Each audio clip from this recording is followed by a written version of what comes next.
Okay, so my first day of being a medical courier went so smooth, okay? I got to the pickup location at 8:30 and ended at 11:15. So what's that, like 2 hours, 45 minutes?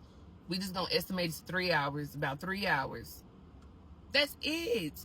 That is it, y'all. Or was that 3:15? I don't know. But either way, it wasn't a long ass time. Like, woke up at like 7 a.m. went to charge my car because I do have a Tesla, so I had to charge my car. Should have did that shit the night before, but I didn't. Whatever. Got there at 8:30 on the dot. My orientation leader was there. Hey girl, how are you this morning? Let's go ahead and load up your boxes. Cool. She walked me through everything. Like, she wasn't just like, hey girl, there are your boxes, put them up, go on your routes. No. She made sure I scanned all of my boxes. She labeled all of my boxes to make the process easier. I had 11 boxes or packages to deliver that day. But I only had 7 stops. So 11 packages, but 7 stops. Easy as fuck. And I'm also going to do another video to kind of compare Amazon Flex to being a medical courier. Just because I used to do Amazon Flex like off and on. Just to make extra money here and there, because it was like pretty easy to get on, honestly. And I mean, it's like extra money, like you need your nails done, hair done, whatever. But I'm gonna make a separate video kind of like comparing Amazon Flex and a medical courier, just because they're both like courier jobs, you know, like delivery jobs. So I'll make a separate video for that.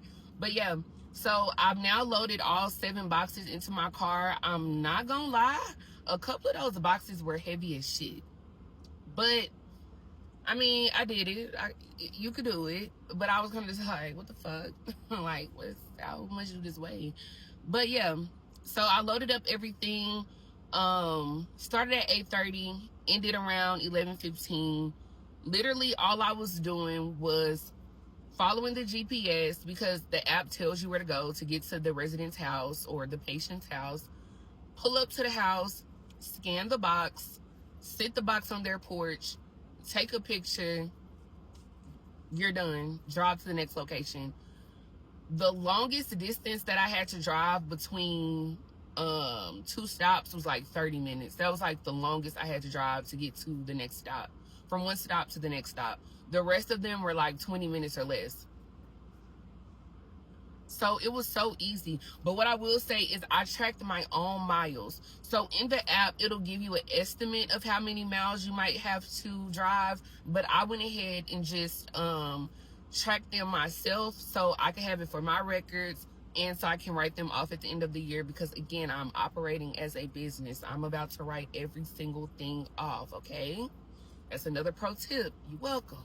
But yeah, so it was easy. It was so easy. I'm like, it's 11 o'clock.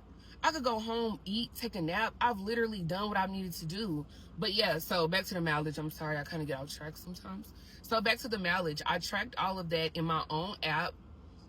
It said I did like 92 miles. Personally, I don't feel like I drove that much. But if that's what the app said, that's what the app said.